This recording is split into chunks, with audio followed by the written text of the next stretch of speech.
Shavua Tov, friends, a good new week to you. I hope that your Shabbat was restorative. As we enter into week 6 of sheltering in place and social distancing, I wanted to check in. How are you holding up? I miss you, all of you. It's been a joy to see some of you via Zoom at my drop-in office hours on Mondays, or at the psalm writing class I'm teaching on Fridays, or at Friday morning meditation or Shabbat services.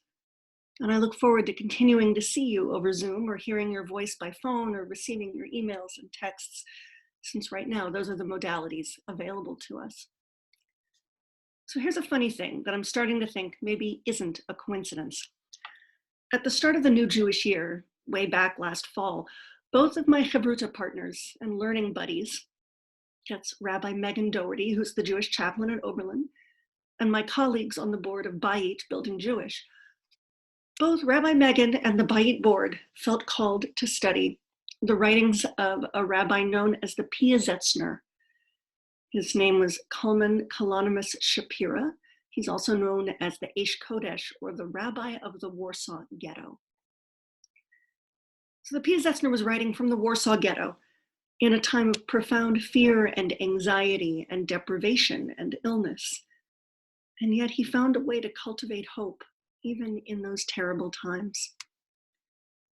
This week's Torah portion is Tazria-M'tzora, which offers teachings about how to handle a particular kind of sickness that was observable both in people and in their dwellings.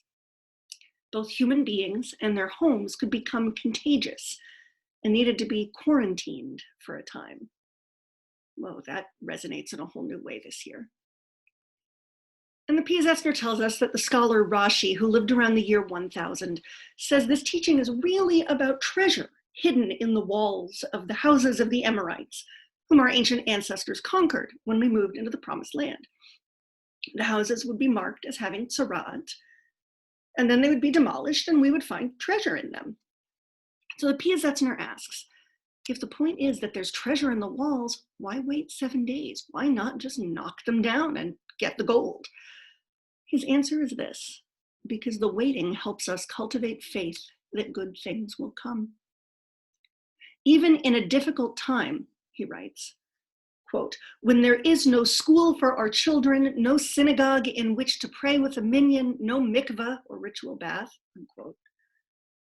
Even in times like these, we need to trust that God can help us turn even the most difficult circumstance into a blessing. Because we never know when something difficult is happening, what blessing we might be able to find in it later when we look back on it. So as we stay quarantined, sheltering in place, socially distancing to protect the vulnerable from the spread of this awful disease, may we follow the advice of the Piazetzner and try to cultivate trust that there may be treasure in these difficult days. Maybe it's the treasure of knowing that we are protecting each other from illness. Maybe it's the treasure of coming to recognize what really matters to us, even if what really matters to us is something that right now we can't have. May we live to emerge from this narrow place. May we connect in person again, speedily and soon, with God's help. Thinking of you, sending blessings to you all. Shavua Tov, take care.